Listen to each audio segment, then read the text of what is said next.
నేను మీ కాశెట్టి కుమార్ మాట్లాడుతున్నాను. తెలంగాణ హైదరాబాద్ నుండి కాశెట్టి కుమార్ ఇంపాక్ట్ ఛానల్ నుండి మాట్లాడుతున్నాను. ఇంపాక్ట్ అంటే నిజాలు చెప్తాను అన్ని మీరు చూడండి. ఇప్పుడు రాహుల్ గాంధీ గారు యుద్ధం ఎందుకు ఆపారు అన్న దాని మీద ఎక్స్ప్రెషన్ నేను మాట్లాడతాను చూడండి.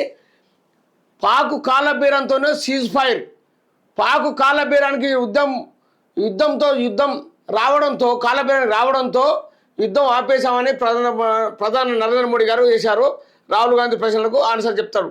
మన టార్గెట్లు ఫినిష్ అయ్యాకే యుద్ధం ఆపేశాం, తూటాతోనే సమాధానమని హెచ్చరించా.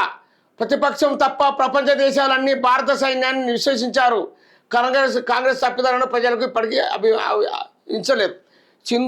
సింధు భారత భూమంలో భారతదేశం అది ఒకటి చూడండి, మీరు చూడండిగా మన ప్రపంచ దేశాలన్నీ 200 దేశాలు భారతదేశంలో ఉన్న ప్రధానమంత్రి గారు మంచి పని చేశాడు.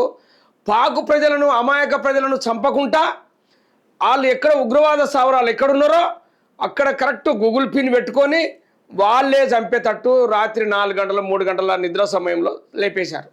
అంటే మనం చూడండి ప్రధాని నరేంద్ర మోడీ గారు ఎంత మంచోడో. పాకు ప్రజలు కూడా చచ్చిపోవద్దు, అమాయకులు చనిపోవద్దు. అమాయక ప్రజలు ఏం చేసారు, దేశద్రోహుల్ని చంపాలని ఒకటే గూగుల్ పిన్ పెట్టుకొని ఆ గూగుల్ పిన్నులను వాళ్ళని లేపేశారు. అది అంటే మానవత్వం. ప్రపంచ దేశాలన్నీ పొగుడుతూ ఉన్నాయి. ఇప్పుడు మన టర్కీలో భూకంపం వచ్చింది, దానికి ఫండ్స్ ఇచ్చిండు. మన మయన్మార్లో వచ్చింది, దానికి అక్కడ ఉన్న భోజనాలు మందు గోళీలు అన్నీ పంపించిండు మోడీ గారు. అంటే మన శత్రు దేశాలైనా కూడా నరేంద్ర మోడీ గారు ఉన్న ప్రజలు ఎక్కడున్న ప్రజలకు కూడా వాళ్ళకు హాని కలగద్దు, వాళ్ళు మనం ఉన్నంతసేపు వాళ్ళకి ఎవరికి ఏం కలగద్దు అన్న ఆలోచన కొద్దీ నరేంద్ర మోడీ గారు పనిచేస్తూ ఉన్నారు. దానికి ప్రతిపక్షాలు ఒక భారతదేశంలో ఉన్న వాళ్ళే అది అవినీతి పరులే. ఎందుకంటే నీతి పరులు కాంగ్రెస్లో కూడా ఉన్నారు, నేను అందరిని అనట్లేదు. వాళ్ళు అవినీతి పరులే, వాళ్ళు చేస్తూ ఉన్నారు. దానికి మనం ఏం చేసినా కూడా మనం రుణం తీర్చుకోలేము. అందుకే మీరు అందరూ ఆలోచించుకోవాలి, ప్రజలు యూత్ అంతా ఆలోచించుకోవాలి, ఎవరు ఏం చేసేది ఆలోచించుకోవాలి. మనం ఇది తప్పుడు పని చేసే వాళ్ళందరికీ ఓటు వేయకుంటున్నారే, ఎలక్షన్ అప్పుడు కాదు ఒక్కటి సరిపోతుంది. ఎందుకంటే నేను బీజేపీకి ఏమని అనట్లేదు, నేను 38 సంవత్సరాలు నేను బీజేపీ కార్యకర్తనే, కానీ నీతి నిజాయితీకి ఉన్న వాళ్ళకి ఓటు అని చెప్పాను నేను అప్పుడు కూడా. మొన్న కూడా ఎలక్షన్లో కూడా మంచి వాళ్ళకు దేశ సేవ చేసేటోళ్ళకు, దేశానికి అనుకూలంగా ఉండేటోళ్ళకు, మన భారతదేశానికి అనుకూలంగా ఉండేటోళ్ళకు చేయమని చెప్తున్నాం.